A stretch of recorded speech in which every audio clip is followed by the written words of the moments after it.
Hello and welcome to my channel, or welcome back to my channel. My name is Jay and this is a web of classic tales. If you're enjoying the videos, please like, subscribe, and share. If you want notifications every single time a new video is uploaded, please click on the little bell icon. Today we will continue reading H.G. Wells' The War of the Worlds. What are you doing? I said presently. What plans have you made? He hesitated. Well, it's like this, he said. What have we to do? We have to invent a sort of life where men can live and breed, and be sufficiently secure to bring the children up. Yes, wait a bit and I'll make it clear what I think ought to be done. The tame ones will go like all tame beasts. In a few generations they'll be big, beautiful, rich-blooded, stupid, rubbish. The risk is that we who keep wild will go savage, degenerate into a sort of big savage rat. You see, how I mean to live is underground. I've been thinking about the drains. Of course, those who don't know drains think horrible things. But under this London are miles and miles, hundreds of miles, and a few days' rain and London empty will leave them sweet and clean. The main drains are big enough and airy enough for anyone. Then there's cellars, vaults, stores, from which bolting passages may be made to the drains, and the railway tunnels and subways. You begin to see? And we form a band. Able-bodied, clean-minded men.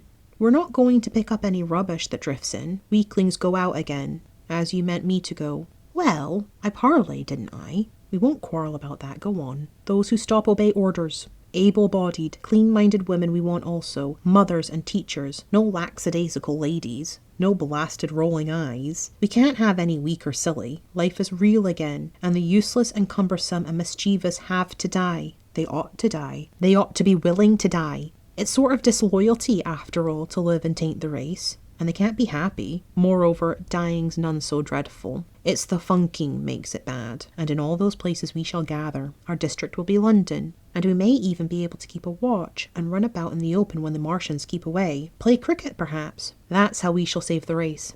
It's a possible thing, but saving the race is nothing in itself. As I say, that's only being rats. It's saving our knowledge, and adding to it is the thing. There men like you come in. There's books, there's models. We must make great safe places down deep, and get all the books we can. Not novels and poetry swipes, but ideas, science books. That's where men like you come in. We must go to the British Museum and pick all those books through. Especially, we must keep our science. Learn more. We must watch these Martians. Some of us must go as spies. When it's all working, perhaps I will. Get caught, I mean.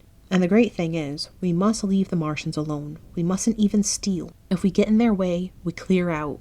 We must show them we mean no harm. But they're intelligent things, and they won't hunt us down if they have all they want, and think we're just harmless vermin. The artilleryman paused and laid a brown hand upon my arm. After all, it may not be so much we have to learn before. Just imagine this. 4 or 5 of their fighting machines suddenly starting off. Heat rays right and left. And not a Martian in 'em. Not a Martian in 'em. But men. Men who have learned the way how. It may be in time even. Those men. Fancy having one of them lovely things, with its heat ray wide and free. Fancy having it in control. What would it matter if you smashed to smithereens at the end of the run, after a bust like that? I reckon the Martians will open their beautiful eyes. Can't you see them, man? Can't you see them hurrying, puffing and blowing and hooting to their other mechanical affairs? Something out of gear in every case. And swish, bang, rattle, swish. Just as they are fumbling over it, swish comes the heat ray, and behold, a man has come back to his own. For a while the imaginative daring of the artilleryman, and the tone of assurance and courage he assumed, completely dominated my mind. I believed unhesitatingly both in his forecast of human destiny, and in the practicability of his astonishing scheme. And the reader who thinks me susceptible and foolish must contrast his position, reading steadily with all his thoughts about his subject, and mine, crouching fearfully in the bushes and listening, distracted by apprehension. We talked in this manner through the early morning time, and later crept out of the bushes, and, after scanning the skies for Martians, hurried precipitately to the house on Putney Hill where he had made his lair. It was the coal cellar of the place, and when I saw the work he had spent a week upon, it was a burrow scarcely 10 yards long, which he designed to reach the main drain on Putney Hill, I had my first inkling of the gulf between his dreams and his powers. Such a hole I could have dug in a day, but I believed in him sufficiently to work with him all that morning until past midday at his digging. We had a garden barrow, and shot the earth we removed against the kitchen range. We refreshed ourselves with a tin of mock turtle soup and wine from the neighbouring pantry. I found a curious relief from the aching strangeness of the world in this steady labour.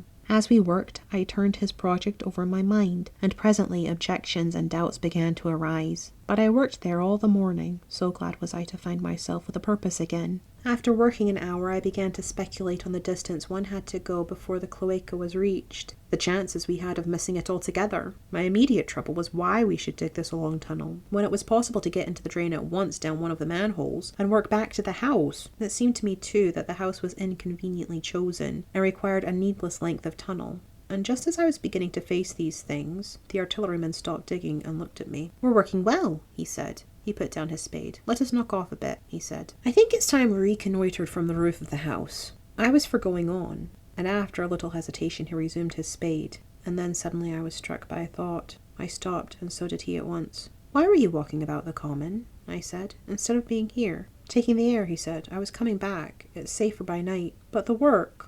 "Oh, one can't always work," he said, and in a flash I saw the man plain. He hesitated, holding his spade. "We ought to reconnoitre now," he said, "because if any come near, they may hear the spades and drop upon us unawares." I was no longer disposed to object. We went together to the roof, and stood on a ladder peeping out of the roof door. No Martians were to be seen, and we ventured out on the tiles and slipped down under shelter of the parapet. From this position a shrubbery hid the greater portion of Putney, but we could see the river below, a bubbly mass of red weed, and the low parts of Lambeth flooded in red. The red creeper swarmed up the trees about the old palace, and their branches stretched gaunt and dead, and set with shriveled leaves from amid its clusters. It was strange how entirely dependent both these things were upon flowing water for their propagation. About us neither had gained a footing. Laburnums, pink maize, snowballs, and trees of arbor vitae rose out of laurels and hydrangeas, green and brilliant into the sunlight. Beyond Kensington dense smoke was arising, and that and a blue haze hid the northward hills. The artilleryman began to tell me of the sort of people who still remained in London.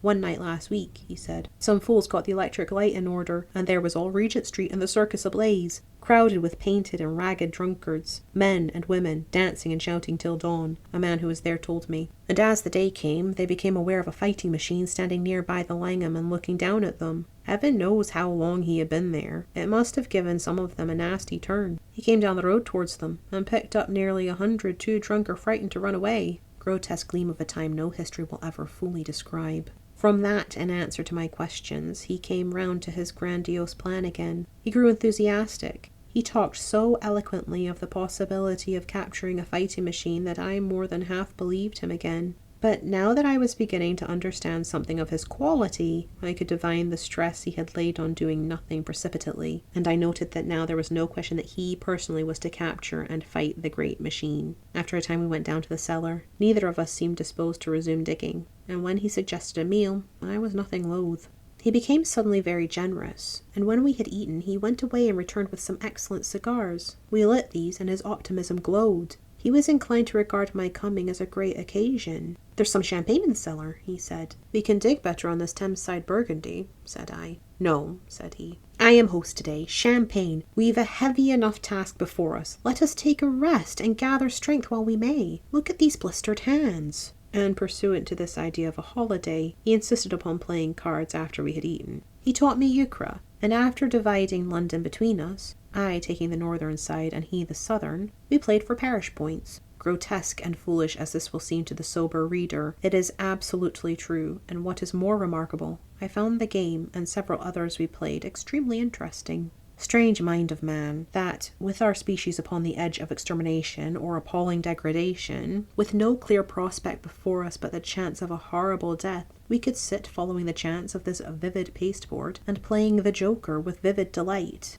Afterwards he taught me poker, and I beat him at 3 tough chess games. When dark came, we decided to take the risk and lit a lamp. After an interminable string of games, we supped, and the artilleryman finished the champagne. We went on smoking the cigars. He was no longer the energetic regenerator of his species I had encountered in the morning. He was still optimistic, but it was less kinetic, a more thoughtful optimism. I remember he wound up with my health, proposed in a speech of small variety and considerable intermittence. I took a cigar, and went upstairs to look at the lights of which he had spoken that blazed so greenly along the Highgate hills. At first I stared unintelligently across the London valley. The northern hills were shrouded in darkness. The fires near Kensington glowed redly, and now and then an orange-red tongue of flame flashed up and vanished in the deep blue night. All the rest of London was black. Then, nearer, I perceived a strange light, a pale violet-purple fluorescent glow, quivering under the night breeze. For a space I could not understand it, and then I knew that it must be the red weed from which this faint radiation proceeded. With that realization, my dormant sense of wonder, my sense of the proportion of things, awoke again.